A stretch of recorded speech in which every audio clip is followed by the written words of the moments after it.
담임 목사님 장례 중이셔서 제가 이 자리에서 함께 말씀을 나누게 되었습니다.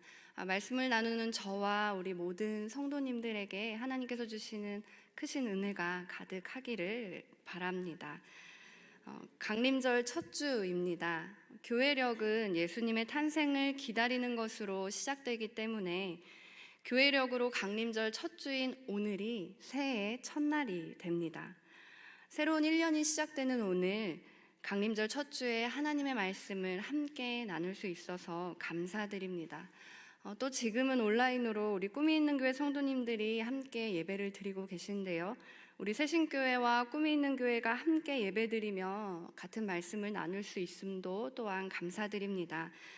우리가 새해를 맞이했으니 기쁨으로 한번 인사를 나눠보실까요? 복된 새해 되십시오. 복된 새해 되십시오. 네. 우리 다시 한번 인사 나누실 때는 이렇게 인사하겠습니다. 메리 크리스마스.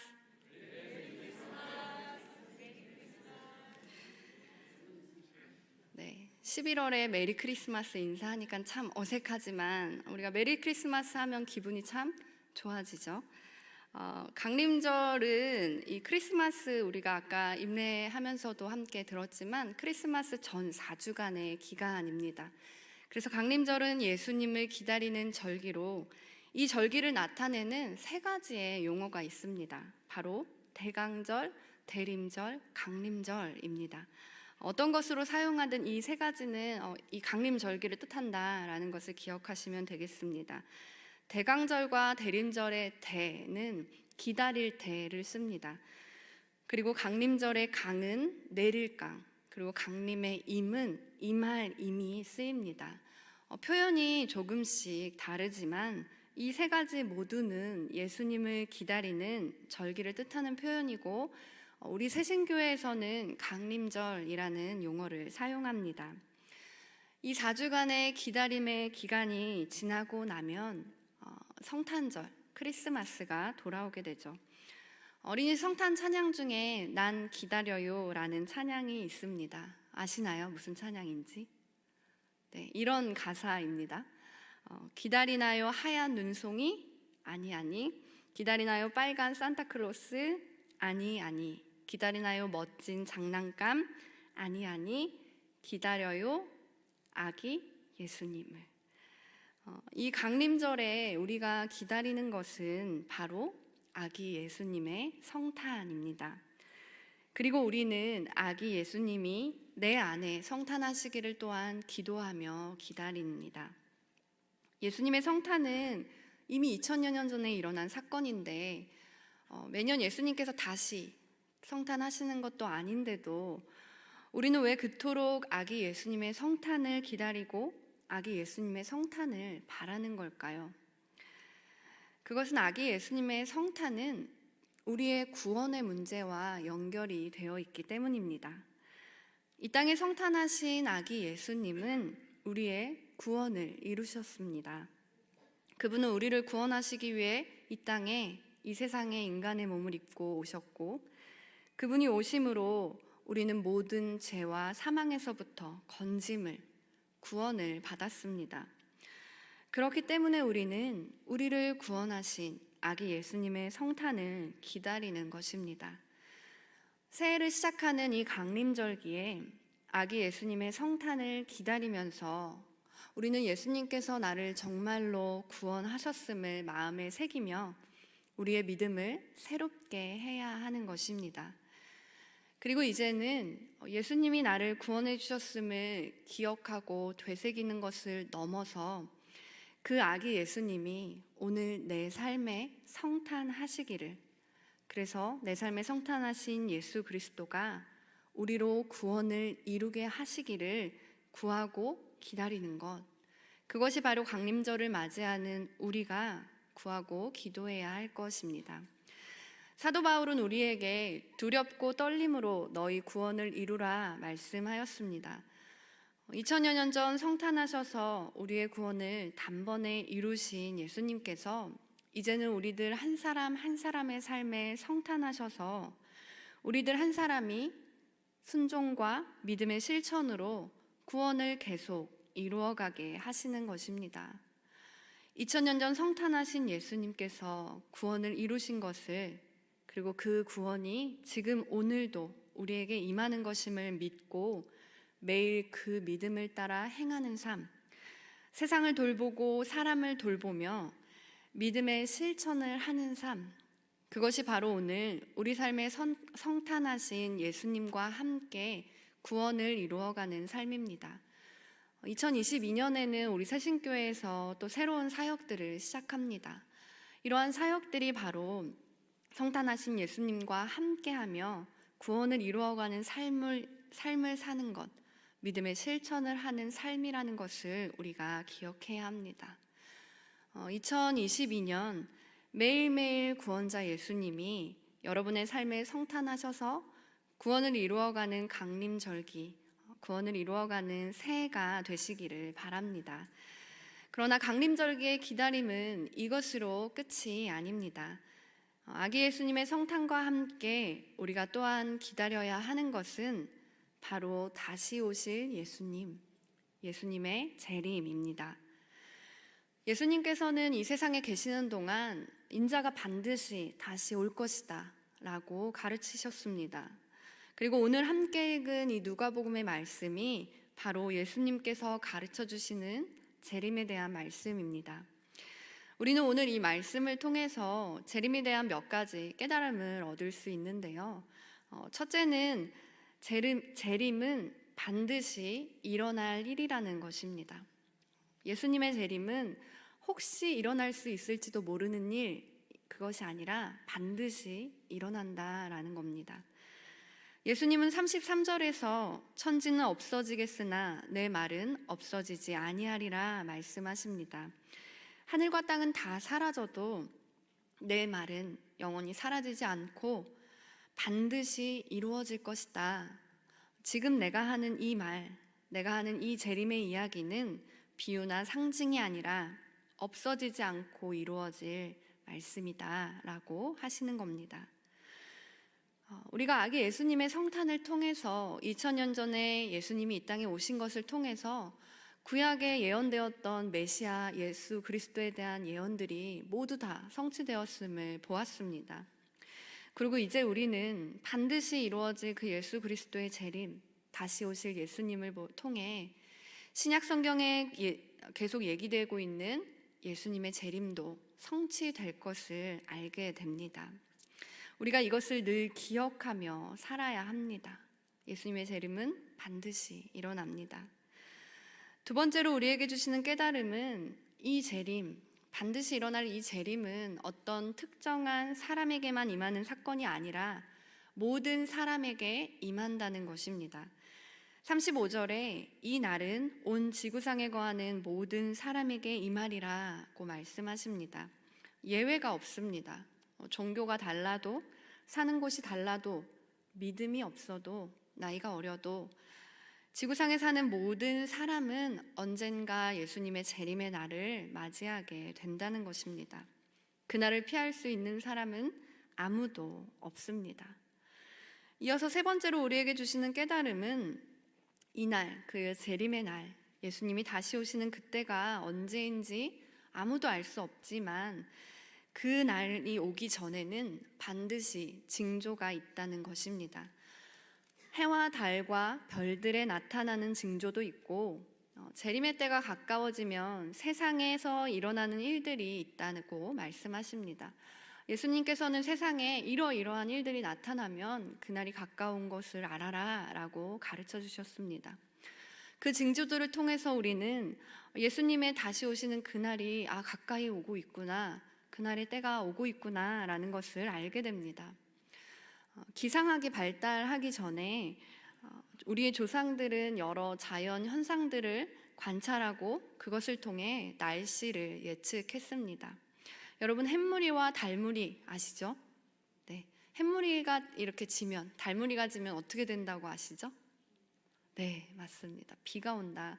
그래서 햇무리가 지고 달무리가 지면 곧 비가 오겠구나, 내일 비가 아니면 눈이 오겠구나 라고 우리는 또 생각을 하죠. 제비가 낮게 날면 비가 내리고 개구리가 울면 또 비가 내린다 이렇게 알고 있습니다. 이런 현상들을 통해서 날씨를 예측하듯이 또 무화과 나무를 비롯한 모든 나무들의 잎이 돋으면 그것을 보고 여름이 가까이 왔다라는 것을 아는 것처럼 재림의 때가 되면 일어날 징조들, 예수님께서 말씀하신 징조들이 나타날 것이고 그 징조들을 보면 우리는 재림의 날이 다가오고 있구나라고 깨닫게 된다는 것입니다. 예수님께서는 이렇게 아주 확실하게 다시 오실 것을 가르쳐 주셨고 그날이 가까이 왔음을 어떻게 알게 되는지도 말씀해 주셨지만 그럼에도 우리에게 이 재림을 기다리는 것은 참 어렵습니다. 우리는 예수님이 다시 오실 것을 믿습니다. 여러분 믿으시죠? 아멘. 그런데 사실은 예수님 다시 오신다는 그것이 나와는 그렇게 연관이 없는 것처럼 느껴질 때도 있고요. 현실적이지 않은 것처럼 여겨질 때도 있습니다.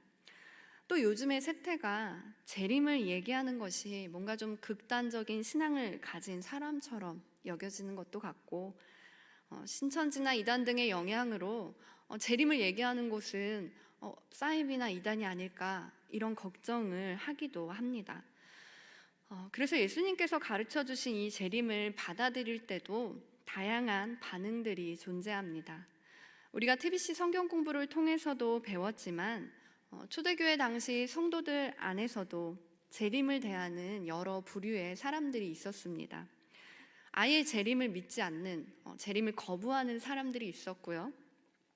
재림이 지금 당장, 지금 곧 임한다고 믿어서 방탕하게 살거나 현실의 삶과 동떨어져서 현실의 삶은 내팽개치고 현실을 제대로 살지 못하는 사람들도 있었습니다. 또 재림을 믿기는 하지만 이 재림은 먼 미래의 일로, 지금이 아니라 언젠가 저 먼 미래에 일어날 일로 여겨서 게으르게 사는 사람들도 있었다라고 성경은 말하고 있습니다. 여러분은 이 부류의 사람들 중에 어디에 가까우신가요? 아마도 많은 그리스도인들은 예수님의 재림을, 예수님이 다시 오심을 믿지만 그것은 지금이 아닌 언젠가 올 사건, 언젠가 미래에 올 사건으로 여깁니다. 그리고 더 나아가서는 사실은 내가 살아있는 동안에는 재림이 일어나지 않기를 바라는 마음, 조금만 뒤에 일어났으면 하는 마음들도 있을 수 있습니다. 그러나 요한계시록의 마지막은 이렇게 끝이 납니다. 마라나타, 주 예수여 어서 오시옵소서. 초대교회 성도들에게 이 고백은 정말 너무나 간절했습니다. 그들은 정말로 주님이 어서 오시기를 구했고 기다렸습니다. 그런데 언제부턴가 우리 교회들 안에서 이 고백은 조금씩 작아져 온 것 같습니다. 왜일까요? 아마도 재림에 대한 우리의 좁은 이해 때문일 수 있습니다. 많은 사람들은 예수님의 재림은 곧 종말이라고 이해합니다. 그래서 예수님의 재림은 곧 세상의 종말이기 때문에 그날은 두렵고 무섭고 만나고 싶지 않은 날이 됩니다. 실제로 오늘 말씀에서도 그 재림의 때, 마지막 때가 되면 그때 일어날 일들을 생각하며 사람들이 무섭고 두려워하며 기절하기까지 한다라고 말하고 있습니다. 그런데 오늘 본문 31절을 보면 이 세상의 종말에 대해서는 다르게 말하고 있습니다. 우리 31절 말씀을 함께 읽어보시겠습니다. 이와 같이 너희가 이런 일이 일어나는 것을 보거든 하나님의 나라가 가까이 온 줄을 알라. 아멘. 재림, 예수님이 다시 오신다는 것은 하나님의 나라, 완전한 하나님의 나라가 임하는 사건이라는 것입니다. 즉 재림의 날은 이 세상의 종말, 이 세상이 진짜로 끝나는 날임과 동시에 완전한 하나님의 나라가 임하는 날, 새로운 시작이 있는 날입니다. 끝만 있는 것이 아니라 시작이 있는 날, 끝과 시작이 동시에 일어나는 날, 그날이 바로 재림의 날입니다. 초대교회 성도들이 마라나타, 예수님 어서 오시옵소서라고 외쳤던 것은 지독한 박해와 핍박이 너무 괴롭고 힘들었기에 순교를 당하면서 믿음을 지키는 것이, 박해와 핍박 속에서 믿음을 지키는 게 너무나 힘겹고 괴로워서 예수님 어서 다시 오셔서 이 박해와 핍박을 끝내주시고 이제 우리가 그 예수님 안에서, 하나님 나라 안에서 온전히 하나님을 마음껏 찬양하고 예배할 수 있게 어서 오시옵소서라고 외친 것입니다. 그들의 외침, 마라나타의 외침은 그냥 우리의 고통과 아픔이 그냥 끝나는 것, 그것만을 바라는 것이 아니라 그 끝을 넘어서 이제는 새로운 시작이, 핍박을 넘어서서 새롭게 예수 그리스도 안에서 하나님을 찬양하는 그 새로운 날들이 시작되기를 간절히 바라고 기다린 외침입니다.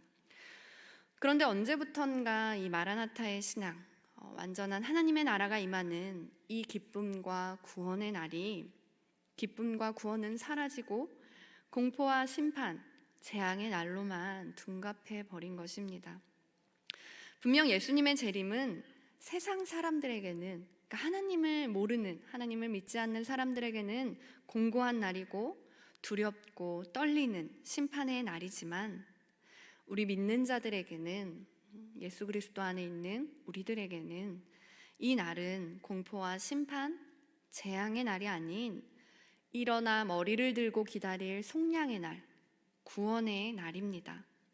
죄로부터 완전한 자유와 해방을 얻는 생명의 날이라는 것입니다.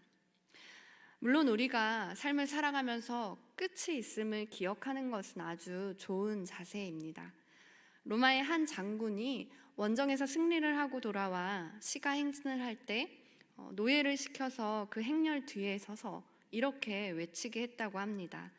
메멘토 모리, 메멘토 모리. 라틴어로 죽음을 기억하라. 끝이 있음을 기억한다면, 죽음이 있음을 기억한다면 겸손할 수 있고, 또 우리가 좀 더 진중하고 바른 자세로 삶을 대할 수 있습니다. 그러나 끝만 기억한다면, 그러나 우리에게 그 끝만 있다면 우리에게는, 그 인생에게는 소망이 없습니다. 그 인생에는 기쁨이 있을 수 없습니다. 그래서 우리는 끝과 시작, 이 모든 것을 기억하고 끝보다는 시작을 더 기억해야 할 것입니다. 제가 새신교회에 부임한 지 햇수로 6년, 만 5년이 되었습니다. 짧았던 것 같은데 어느덧 5년이 되었더라고요. 그리고 이제 2022년이면 이 5년의 시간을 정리하고 새신교회를 떠나게 되었습니다. 광고는 나갔지만 저는 12월까지 새신교회에 있습니다. 그러니까 저를 먼저 보내지 말아주시기 바랍니다. 네. 짧다면 짧고 길다면 길었던 이 5년을 마무리하고 떠나는 것이 참 아쉽고, 이렇게 사랑하는 사람들과 또 우리 아이들과 우리 성도님들과 이별을 한다는 것이 참 아쉽긴 합니다. 그러나 저는 이것이 끝이 아님을 압니다. 만약 저와 여러분의 만남의 시간이, 이 시간이 이것으로 끝난다면, 제가 이 새신교회를 떠나는 것에서 끝이 난다면 그것이 얼마나 슬프고 안타까운 일이겠습니까? 하지만 그것이 끝이 아니라 새로운 시작임을 알기에 그저 아쉽고 슬프기만 한 것이 아니라 새로운 시작이 기대되고 기다려질 수 있는 것이죠. 이제 서로 다른 장소에 있겠지만 우리는 계속 같은 하늘 아래에서 같은 꿈을, 완전한 하나님 나라를 계속 함께 꿈꾸며 가기에 이제는 더 넓은 사역의 교류를 통해서 두 교회가 또 연결되어 가는 새로운 시작이 될 것임을 알기에 저도, 그리고 여러분도 주님의 기쁨 안에 인사를 나눌 수 있으리라 믿습니다. 이처럼 끝이 아닌 시작을 기억할 때 예수님의 재림을 기다리는 우리의 마음도 달라질 것입니다. 예수님의 재림은 종말이 아닌 시작이라는 것, 끝만 있는 것이 아니라 시작이 있다는 것을 우리가 기억하고 끝이 아닌 시작에 집중할 때 우리는 예수님의 재림을 기쁘게 기다리며 그날을 또 준비해 갈 수 있습니다. 사랑하는 성도 여러분, 예수님을 기다림으로 새해를 맞이한 우리에게 오늘 예수님께서 말씀하십니다. 너희는 스스로 조심하라. 그렇지 않으면 방탕함과 술 취함과 생활의 염려로 마음이 둔하여지고 뜻밖의 그날이 덫과 같이 너희에게 임하리라. 너희는 장차 올 이 모든 일을 능히 피하고 인자 앞에 서도록 항상 기도하며 깨어 있으라. 끝이 아닌 시작이기에, 끝이 아닌 시작을 위해 스스로 조심하며 그날을 준비하라 말씀하시는 것입니다. 방탕함과 술 취함, 이것은 세상의 쾌락과 관심에 취해 있는 사람들의 모습입니다. 또 생활의 염려로 마음이 둔하여지고 해서 이 염려로 번역된 헬라어 메림나이스는 어원적으로 다른 방향으로 이끌리다라는 뜻을 가집니다. 그러니까 우리가 조심하지 않으면 우리는 주님의 뜻과 전혀 다른 방향으로 이끌려서 세상의 쾌락과 관심, 염려와 근심에 취해서 다시 오실 주님을 맞이할 준비가 전혀 되어 있지 못한 상태에 빠지게 된다라는 것을 알려주는 것입니다. 예수님의 재림을 왜 조금만 뒤에 왔으면 할까요? 왜 지금이 아니라, 내가 살아있는 날이 아니라 조금 그냥 저 먼 미래에 언젠가 올 것으로 여길까요? 그것은 어쩌면 방탕함과 술 취함, 세상의 쾌락과 관심에 우리가 빠져서 핍박과 고통과 박해가 없이 그냥 평안하고 풍족하고 풍요로운 삶에 빠져서 지금을 좀 더 누리기를 바라는, 지금이 조금 더 가기를 바라는 이 세상의 편안함과 세상의 좋은 것들을 조금만 더 누리기를 바라는 우리의 방탕함, 우리의 술 취함, 우리의 둔한 마음들이 아닐까 싶습니다. 우리가 결국 조심하지 않으면 우리는 계속해서 그러한 상태에 빠져 우리가 맞이할 예수님의 재림을 준비하지 못하게 됩니다. 그렇게 되면 예수님의 재림은 갑작스럽게 닥쳐오는 죽음의 덫과 같이 우리에게 임할 것입니다. 여러분, 덫이 무엇입니까?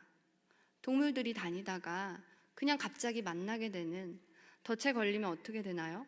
그냥 죽음을 기다릴 수밖에 없는 죽음의 덫인 것이죠. 우리가 준비하지 않으면, 우리가 스스로 조심하지 않으면 예수님의 재림은 이렇게 우리에게 죽음의 덫과 같이 임하게 된다라는 것입니다. 덫과 같이 임하는 재림은 재앙일 수밖에 없습니다.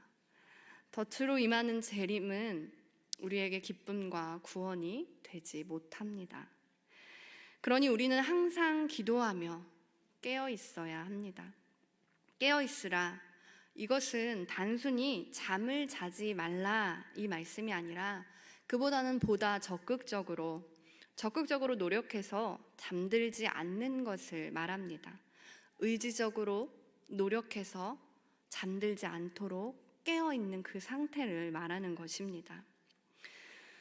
방탕함과 술 취함, 생활의 염려가 우리를 주님께로 가려는 것을 가로막으려 할 때에 우리는 언제나 깨어 기도함으로, 우리는 언제나 기도하면서 세상으로가 아니라 하나님께로, 하나님을 늘 가까이 하는 삶을 살아야 합니다. 여러분, 우리는 그 재림의 날이 언제 올지 아무도 알지 못합니다. 그러나 제가 여러분에게 확실하게 말씀드릴 수 있는 한 가지는 우리는 매일매일 재림에 가까워지고 있다라는 것입니다. 재림은 반드시 임한다고 했습니다. 그리고 그 재림이 언제인지 모르나 어제보다 오늘이, 오늘보다 내일이 우리는 재림에 가까운 날을 사는 것입니다.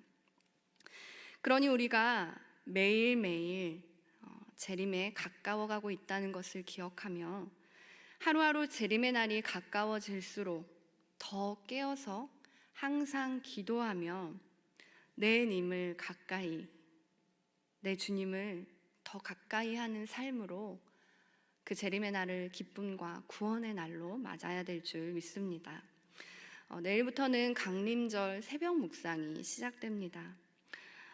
이 날은 이 새벽 묵상의 자리를 주님과 주님을 늘 가까이 하는, 주님을 더 가까이 하는 말씀의 자리, 기도의 자리로 삼으시고 그 자리로 나아오시기 바랍니다.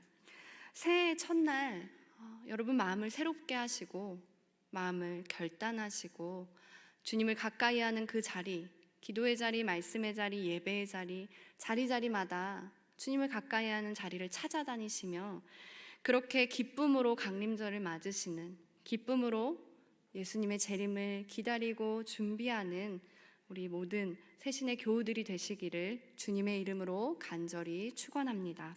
함께 기도하시겠습니다.